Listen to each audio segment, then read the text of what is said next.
Well, I better get back at it. Better get back to work. Yeah. Yeah, boy, yeah. Big boy fella.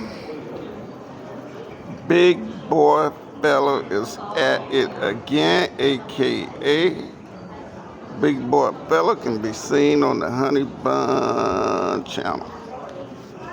Anyway, I'm sitting here in Japan airport. I'm in a little place called Fukuoka, Japan, some shit like that. Fukuoka, Fukuoka, Japan. Never heard of it. I did Wikipedia on it, and they say they got about 2.1 million people here. The 8th largest city in Japan. Hell, I ain't thought Japan had all them cities, man. But the 8th largest. Anyway, I'm waiting on my connecting flight, which is a 9.5-hour flight from Fukuoka, Japan to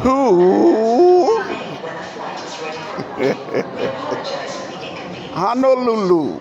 Anyway, these people walking by looking at me all funny. They got a lot of funny looking people here, I must confess.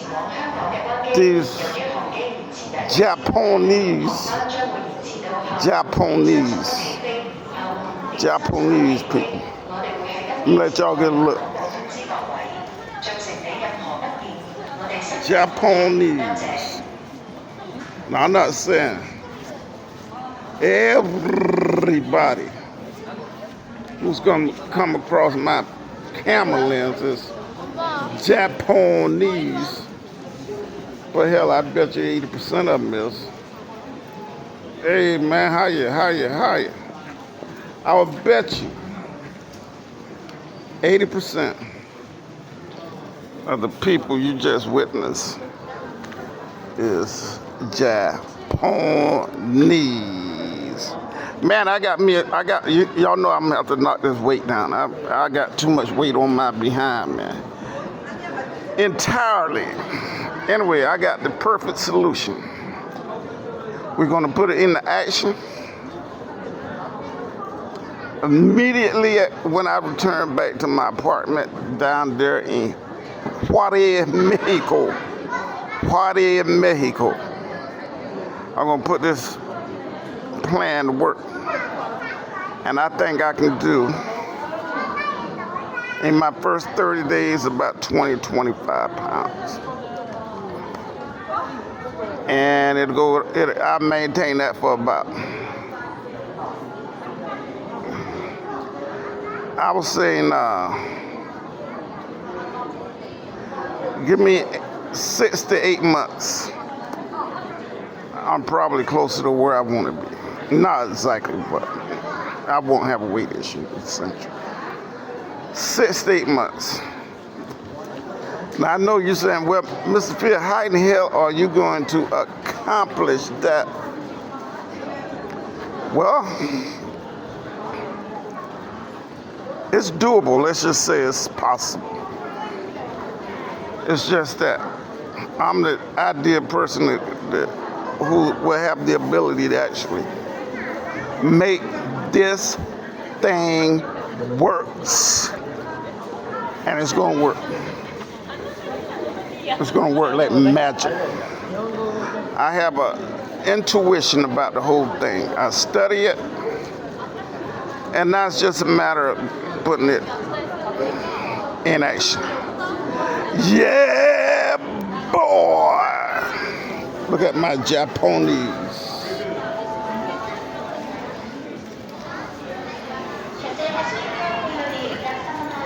Nice Japanese folks.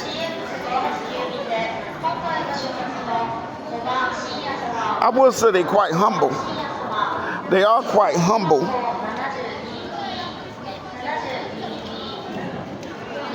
Relatively private, you know, they're not quite as outreaching as quite as inviting as the Filipinos. The Filipinos. Let me tell y'all something, man. Y'all know I was out there yesterday at the basketball court, right where they was playing that basketball. And I was talking about the Philippines. Oh, anyway. I took a Filipino airline.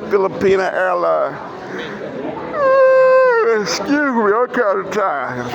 The Filipino airline to here. Let me see, can I say it again? Fukuoka, Japan.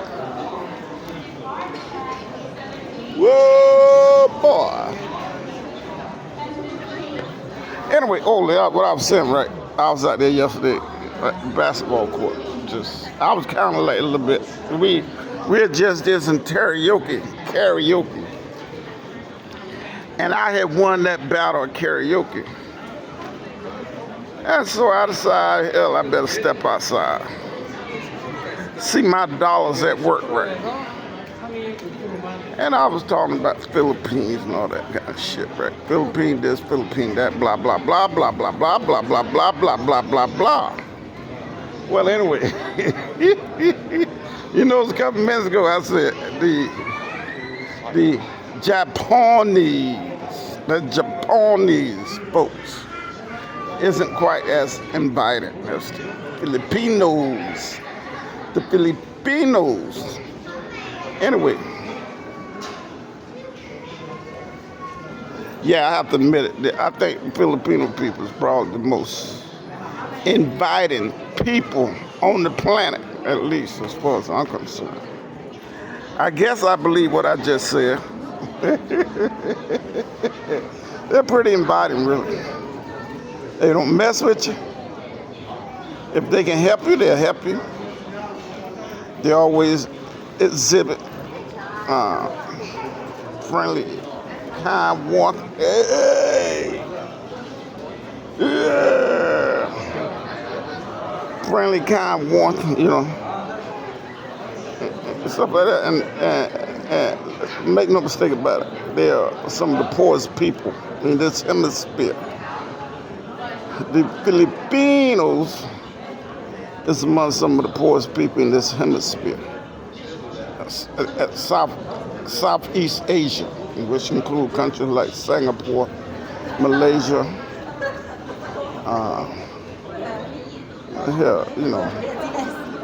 Thailand is one, Laos, Myanmar, whatever they call that shit.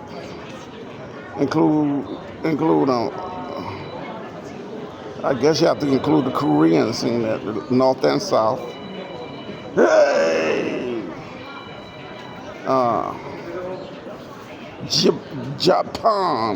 Japan. Which Japan is a rich country, really. They're about the third or the fourth richest country on the planet, as far as the economy is concerned. The growth and the development of their economy, because here in Japan, unlike the good old USA, they actually make shit here. So they got a big trade industry where they make stuff. And if you actually think about it, whatever you purchase, if you compare what you purchase from Japan versus China, that's not even a comparison. Japan makes some of the best quality products on the planet. I was probably say after Germany, but hell, Germany ain't making shit right now anyway. Germany used to make a lot of high quality products. That's why, you will never see You would never go to anybody's house, you know, and see a German-made product. You would never go to anyone's house and see a German-made product. You might see a German-made automobile, which is a Mercedes-Benz, Volkswagen, and BMW. I think those are the only 3 cars they make in Germany. But people gravitate to those cars because, I don't know, I mean, I own Mercedes-Benz for the last 40 years, but I don't think I'd buy another one. No, I wouldn't buy another one. Because the technology in these cars are so vast that I just couldn't mess with them. Because I'm one of these guys, I hate taking my car to the dealer. A check engine light came on or some shit like that, right?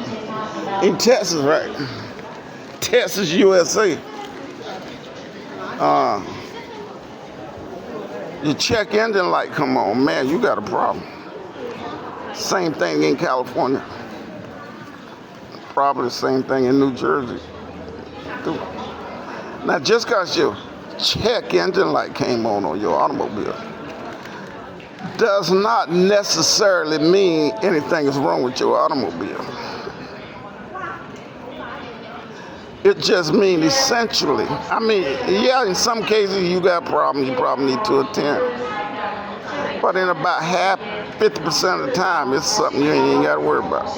It could be a sensor, like the oxygen sensor or some stupid shit like that. It can be a variety of issues, but if you try to fix it, it can cost you thousands of dollars, man.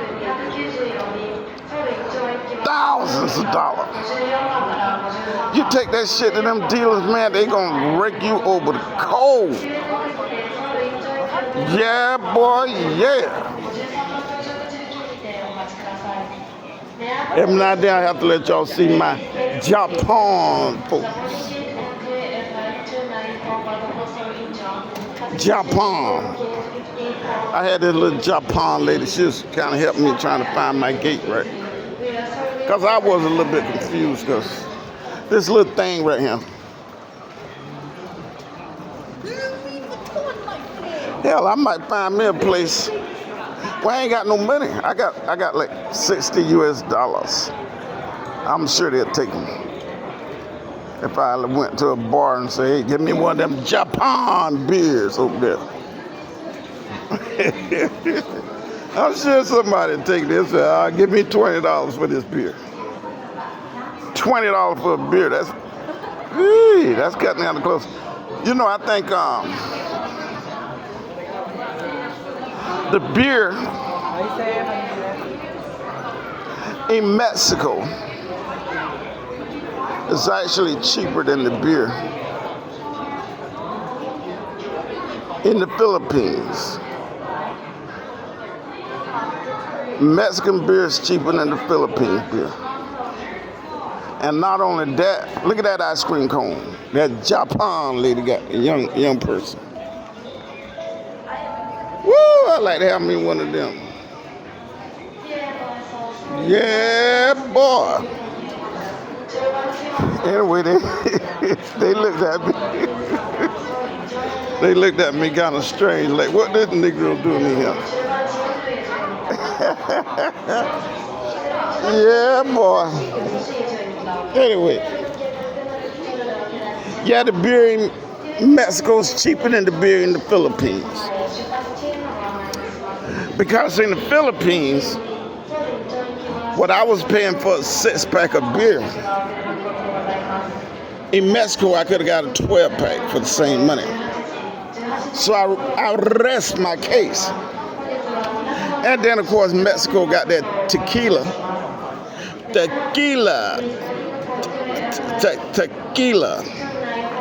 Anyway, they got some good ones, they got some cheap ones. And of course, being the person that I am, I always gravitate to the cheap shit first. Yeah, boy. Well, anyway, I'm going home. And we'll see how things work out. Boy, I'm telling you, I'm a little bit low in funds right now. Because I spent shitload of money in the Philippines, brother. And I'm a person who ain't worked damn near a year. I ain't had a job in damn near a year. You know what I'm saying?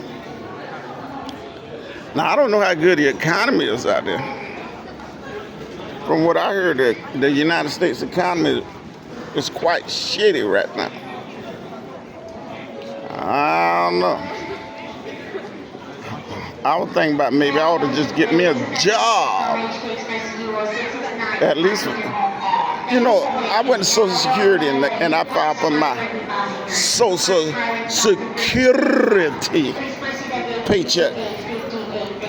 And they told me, they said, Mr. Fierce, you can make up to, without penalties, you can make up to $22,500. So if you want to work, make sure you don't go over that 22.5. Otherwise, you're subject to some penalties. You know what I'm saying? So hell, I can go out there and make me 20,000 and shut it down until the next year. Make 20,000 this year. Shut it down. Next year, go out there and make another 20. I can do that until I am 67 years old. Once I get 67 years old, the penalties goes away. You can make all the money you want. And I don't know whether y'all know it or not. There is no restrictions how old you got to be a truck driver. I mean, there's no limit to age limit for driving trucks. Let's just put it like that. At least in the good old USA. You can drive trucks in USA until you're 90. As a matter of fact, the last company I worked for, this guy worked with me, right? And I realized, because talking to the guy, me and him used to talk a lot. He was a Latino guy. I think he's, you know how that shit go. I think he came from Mexico or some shit. But anyway, the guy told me, he said, my dad is still driving trucks. I said, what? I said, how old your daddy, man? He said, he's about 86 right now. I'm saying, goddamn, your daddy 86? And he's still out there trucking? That's what he said. He said, his mother died, the guy said his mother died 8-10 years ago, and his daddy just kept driving. Kept driving. His life was about getting in that truck, going down the road.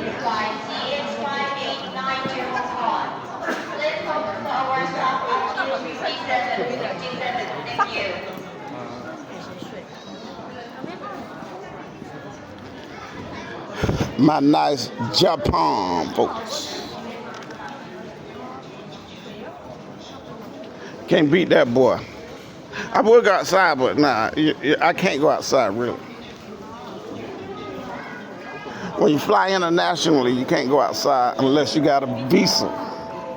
So you have to apply for a visa. Like if you flew into Mexico City, right?